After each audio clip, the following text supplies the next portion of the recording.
Did you know that Max Verstappen's comeback from 20th to 6th wasn't just about talent, but also a warning sign within Red Bull? Because while the world celebrated an epic comeback, Max's radio transmissions were revealing something far more troubling. Before we continue, I'd like to read your thoughts in the comments. Do you think this comeback proves that Verstappen is still the best driver on the grid, or that Red Bull no longer has the dominant car? And the big question is this: what was really going on inside the RB22 while Max was trying to survive that race? Don't forget to subscribe to the channel for more analysis like this. In this video, we're going to analyze what many overlooked during Max Verstappen's spectacular comeback from 20th to 6th. Because beyond the result, the Dutch driver's radio transmissions left very clear messages about the true state of the new Red Bull. And what it revealed could explain why this season is proving to be much more complicated than many imagined.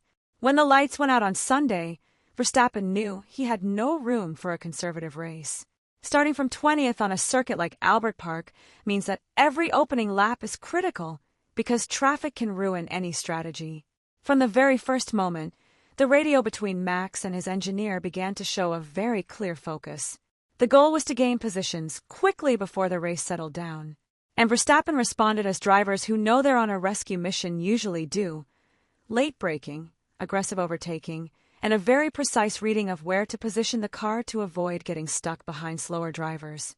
In just within a few laps, he had already recovered multiple positions, demonstrating that the Dutchman's raw talent remained one of Red Bull's greatest assets. However, as the initial chaos subsided and the race entered a more strategic phase, the tone of the radio conversations began to change. Verstappen started informing the team about something he was clearly feeling in the car's behavior.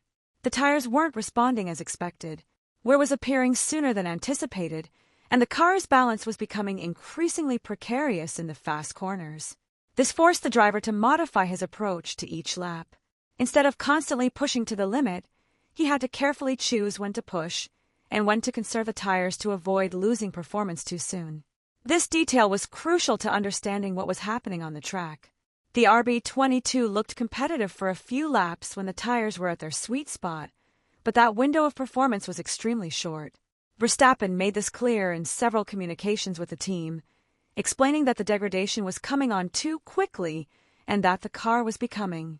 It was difficult to manage when the tire compounds started to drop in performance.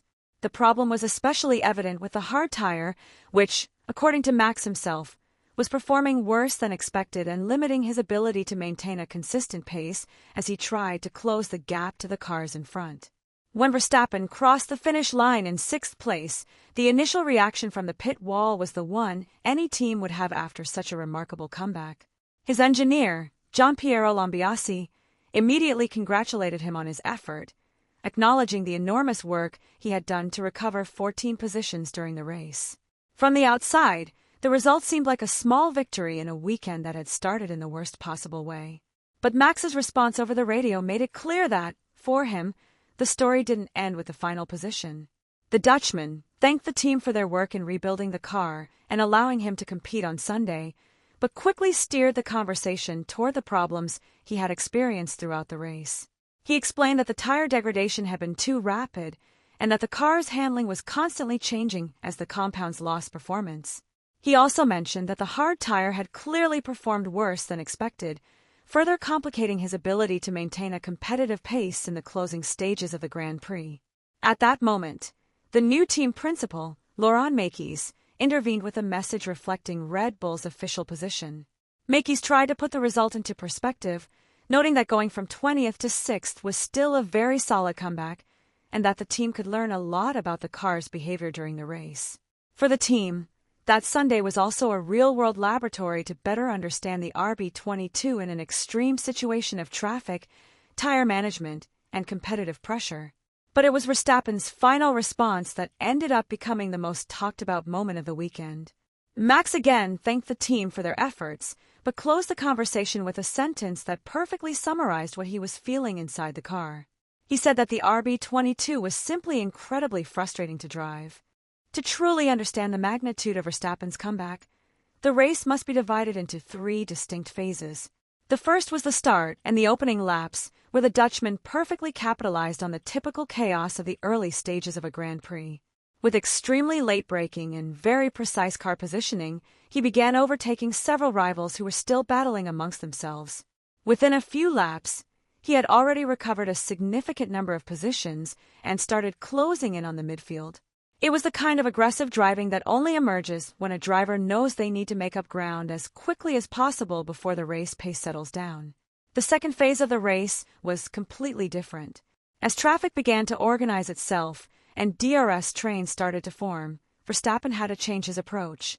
At that point, the RB22 began to exhibit one of its biggest problems. In dirty air, the car began to suffer from tire graining much earlier than expected, especially on the medium and hard compounds. This forced Max to ease off the pace at certain points to avoid destroying his tires too quickly.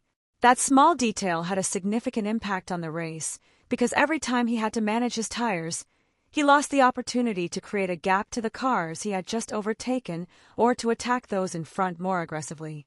The third turning point of the race came in the final stint, when Verstappen was already close to the leading group. This is where the true limit of his comeback became apparent. Although he had fresher tires than some of his direct rivals, including Lando Norris, the Red Bull simply didn't have the speed to complete the overtake.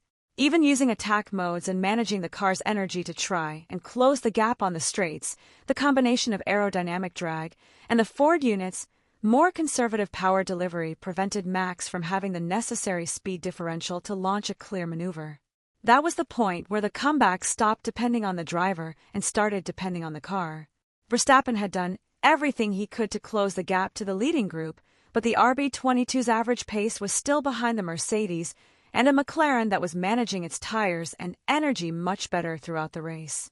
The final result was a very commendable 6th place, but also a gap of more than 50 seconds to the winner, George Russell. Verstappen's comeback was impressive from a driving perspective, but within Red Bull, the analysis went much deeper than simply celebrating a 6th-place finish.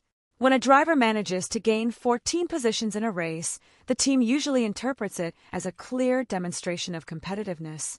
However, in this case, the interpretation was different. Many engineers understood that the result masked a structural problem. Verstappen was managing to compensate for several weaknesses of the RB22 with individual talent, something that in the short term can salvage results, but over a long season becomes a warning sign for any team aspiring to fight for championships. One of the points of greatest concern within the team is the car's performance window. During the race, it became clear that the RB22 can be competitive at certain times, but only when the conditions perfectly match what the car needs to perform well. When the tires begin to degrade, or when the car is running in dirty air, performance drops off rapidly, forcing the driver to manage the car more than he would like. This type of behavior is especially dangerous in Formula One because it means the car isn't consistent across different phases of the race or in different strategic scenarios. There's also the issue of the engine and energy efficiency. With the new partnership between Red Bull and Ford, the team is going through a significant learning curve. The power unit still doesn't seem to offer the same combination of power delivery and electrical efficiency as some of its direct rivals.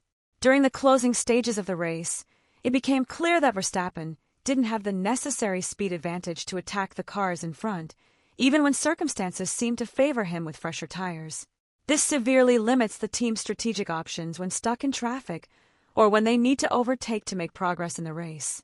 Max Verstappen's comeback from 20th to 6th was undoubtedly one of those performances that reminds us why he remains one of the most complete and aggressive drivers in modern Formula One. Gaining 14 positions at a circuit like Albert Park demands precision, race awareness, and an extraordinary ability to overtake when other drivers prefer to wait. For much of the race, Verstappen demonstrated exactly that. He knew when to attack, when to conserve his tires, and when to accept losing a few tenths of a second to maintain his pace during the most crucial phases of the Grand Prix. But at the same time, the Dutch driver's radio transmissions revealed a much more complex story behind that result. Despite crossing the finish line in 6th place, Verstappen made it clear that the RB22's handling remains difficult to understand and even more challenging to fully exploit. Tire degradation, the narrow operating window, and the lack of pace compared to rivals like Mercedes and McLaren show that Red Bull is going through a much tougher adaptation phase than many expected at the start of this new technical era. When a driver needs a perfect comeback to finish sixth, the inevitable question is how far it will be before they can regularly fight for wins again. If Verstappen is able to achieve these kinds of results even with a car he himself describes as frustrating to drive, then the true story of this season might hinge on one thing: how long it will take Red Bull to find the necessary upgrades to unlock the full potential their driver is still trying to extract in every race. Now I want to know your opinion. Do you think this comeback proves that Verstappen is still the most complete driver on the grid, or that Red Bull is starting to fall behind Mercedes and McLaren? Let me know in the comments, and don't forget to subscribe to the channel.